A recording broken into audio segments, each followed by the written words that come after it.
When Wow. Prohibition was lifted, there were people who were already distributing alcohol like throughout Prohibition. And a lot of those families are still the distributors that own the majority of distribution in America today. Really? And yeah, it's pretty crazy. And so it's, there's a little bit of almost like a hidden monopoly that goes on that people don't realize is there. I think that's why too, I was so drawn to Bev in the first place, is because there's such a deeper level of a story versus just another alcohol brand or another canned wine or another wine. So what made you go from basically, having an actual wine company or, maybe like a bottled wine or something like that, that sometimes kind of has that little bit, at least from me, my perspective, we're seeing a lot of like different brands in the alcohol industry kind of move away from that kind of stuffy, Totally. kind of elite wine kind of brand to now what you have, which Bev, where it literally looks like a party. I mean, your product packaging, everything stands out on the shelf. Your marketing, your branding, everything just feels like that energy. It feels very social. It feels very feminine, but it also feels like there's a lot of fun to be had. So what kind of made you want to jump the gap and go on this whole other marketing and creative approach? Totally. Well, first of all, I think Bev was really a brand before it was a product. And that's always helped us in terms of, how we've marketed. And, the first time that someone came to me and was like, oh, I like your brand, it was very weird for me because I didn't even think about it as a brand. I thought about it as, as just sort of how I am and how I like to live my life. And I wanted it to be something that was obviously feminine and unapologetically so, because that's me, but also something that was not man-haty or angry and that was approachable. And when I started, there were very, very few canned wines and, sort of the ready to drink seltzer stuff was kind of just starting. It was over 5 years ago now. So it was very new. And it was really hard to even find someone who would can wine. Like it was hard to find a canning line. And the reason that I did it the way that I did it was, like I said, I wanted it to really be a brand that people could identify with. And one of the companies that I was inspired by is Red Bull, right? Where they, in my opinion, are really a media company that happens to be fueled by beverage sales. And they're really a brand first. And I figured, it sounds silly, but I figured I didn't really have any money at this point. And if I wanted to build a brand that people could sort of relate to and that would market itself and really have that emotional connection, it couldn't be something that you pour into a glass and you don't know what it is. Yeah. And so that's where I basically was like, well, I guess I'm going to put it in cans, because if I do that, someone's holding it. And if it's eye catching and cute and Instagram friendly and all that stuff, it'll be easier for me to sort of market it socially in a way that's not going to, cost a fortune at the beginning. So that's how it ended up in a can. It was a lot more practical in nature. But the product itself and the branding itself, our first logo and it is my cousin's handwriting. And we kind of have cleaned it up since then and made it a little more, logo-y. But if you see where it says made by Chicks on the side of the can, that's still her handwriting. It was still, I wanted it to be approachable and almost like someone, and someone that, that you can be at the party with, if you will. Yeah, that's such a funny synchronicity. My first job was at Red Bull. Oh, no way. It's actually what led me, to getting into marketing and social media, because that was our whole part of our job, was literally just being, like you said, a media company that had an awesome side product that was the vehicle to moving all the media and all the marketing. Absolutely. So it's almost like, the cans are a piece of content in their own way. Right. And that's how I was thinking about it at the beginning and how I continue to think about it now. Which is so genius. And I think maybe too, that's why when you do look at other products and you do look at especially like being a female and looking at the canned wine section, like when you walk into Target or when you walk into BevMo, there's there's a lot, but there's also now there's not a ton that you relate to. And I think that's with your brand's culture. You guys have been able to tap into your community and kind of build out a little bit more of this lifestyle, or build out a little bit more of a relatable mission where that women want to pick up Bev.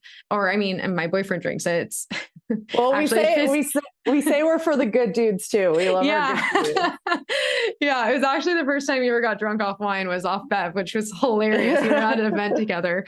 But I think that's where we see the difference, at least where I see the difference in you guys versus kind of maybe some other brands. It feels like there's a little bit more of that deeper mission. And again, if we're talking about Red Bull and kind of what you're doing, it seems like the same thing, right? Like you guys kind of share that synergy where there are different like assets or facets of the company that kind of help move that mission and share that culture to a deeper level. Yeah, absolutely. And I think, a lot of the wine industry has been so not approachable for so long. Mm-hmm. And as we move more into where we're seeing more and more cans, a lot of them tend to be product focused, right? Mm-hmm. And I think the industry is one that's so difficult to tap into that unless you're kind of already in it, Mm-hmm. it's very hard to break into. And so what you see a lot of the time is products that are, by people who have already been in the wine industry or might be winemakers or whatever, and not necessarily, storytellers and brand builders. It's more Mm-hmm. about the product itself. And there's a place for that, of course. And, and there's also different use cases. So I don't even necessarily see other canned wines as competition. I see them as complementary because it's normalizing how you might drink the product. And the scenario in which you're going to drink Bev is going to be very different than the scenario in which you're going to drink, a some curated wine that happens to be in the form factor of a can. So that's kind of how I think about it. That's amazing. Can you share a little bit about what it was like breaking into this industry?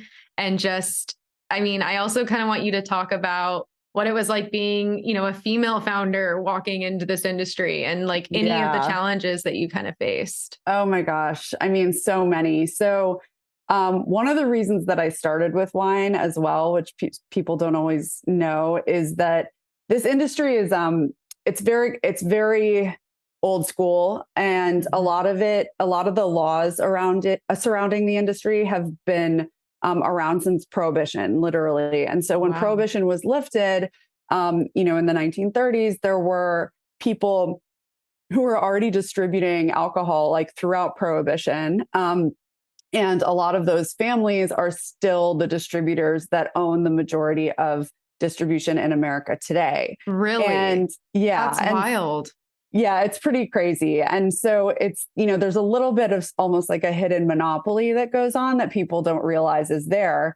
And part of the way that the legislation works is that a supplier, which, we would be considered a supplier, someone who makes the product, is by law not allowed to be the same person as the distributor, who is not allowed to be the same person as the retailer. So if you think about it, if you go into Budweiser's website or Casamigos' website or pick whatever, you cannot order direct to your door from their website, right? You have to go to the store, which people have not, it's not something that really dawns on you a lot of the time.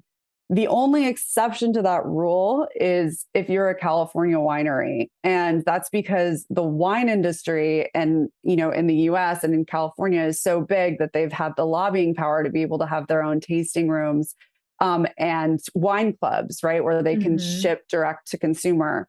And so when I was looking at the industry, I basically was like, oh God, there is like no way I'm going to break into this thing. Like, this is so systemic in terms of just how deep it goes when it's kind of the same people over and over again. Yeah. And and it's very, very male dominated. And I've been lucky recently to be able to work with a lot of women at our new partner, but at the beginning that was not the case at all. And so I figured that if I had a product that I could sell direct online, and again, this was like before COVID, so we were really lucky in that respect, I would be able to prove that there was a market for this product. And I was told, how's it any different than beer? Why is no one's going to drink wine out of a can? Why aren't you marketing to men? Like all sorts of stuff. And it's like, well, this is only,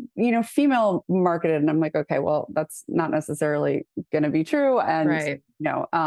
the guys will drink what the women will drink eventually, I promise. Yeah. But I kind of realized that the only way that I was going to be able to prove that it was, that it was a product and a brand that had legs to an industry that was full of men was with data. And so that's kind of how we got started. It was a D2C brand at the beginning, and it was really by necessity.